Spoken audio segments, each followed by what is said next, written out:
चमकपुर गांव में गोपाल नाम का एक लड़का रहता था। उसकी सौतेली माँ और बाप ने उसे घर से निकाल दिया था। उसकी सौतेली माँ ने सब कुछ अपने और अपने बच्चों के नाम पे कर रखा था और गोपाल को हिस्से के नाम पे 3 गायें दे रखी थी। गोपाल पढ़ा लिखा तो बहुत था, पर नौकरी ना मिलने के कारण उसने सोच लिया था कि वो अब उन तीनों गायें की खूब देख रेख करके उनसे जो दूध मिलेगा उसे बेच के अपना कारोबार चलाएगा। अब मैं बिल्कुल अकेला हो गया हूँ। गौ माता, तुम तीनों के अलावा मेरा अब कोई भी नहीं है।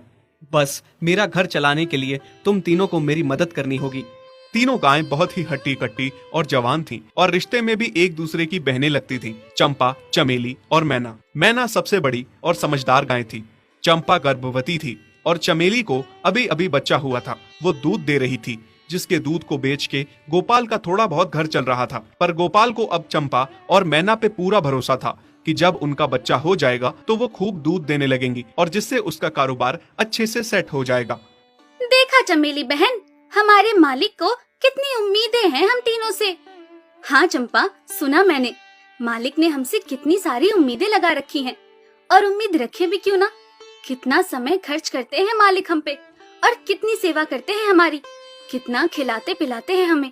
और फिर हम मालिक की उम्मीदों पे खरा ना उतरेंगी तो धिक्कार है हमारी जिंदगी पर। सही कह रही हो बहन तुम। चलो हम तो मालिक के लिए कुछ ना कुछ कर ही लेंगे। तुमने बच्चा दे दिया है, दूध भी दे रही हो, मैं भी गर्भवती हूँ। थोड़े दिनों में मैं भी बच्चे को जन्म दे दूंगी, फिर दूध भी देने लगूंगी। लेकिन इस मैना दीदी को देखो, हम दोनों से बड़ी हैं, एक बार भी बच्चा ना दे पाई आज तक।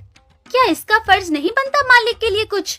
ये तो बड़ी हैं, हमसे ज्यादा इसको मालिक के लिए करना चाहिए था, लेकिन हम छोटी होकर इतना सोच रहे हैं। तुम दोनों ऐसा क्यों कह रही हो? क्या गलत कह रहे हैं हम? सही तो कह रहे हैं। कितने सालों से बांझ पड़ी हो तुम। ऐसा कैसे कह सकती हो तुम? बच्चा देना ना देना मेरे हाथ में थोड़े ना है। मैं भी तो माँ बनना चाहती हूँ ना। मैं भी चाहती हूँ कि दूध दूँ और मालिक को मेरे दूध से कुछ फायदा हो। अरे तुम क्या बच्चा दोगी जो इतने सालों से नहीं दे पाई? तुम ये ख्वाब लेना बंद करो कि तुम बच्चा दोगी और तुम्हारे दूध से मालिक को कोई फायदा होगा।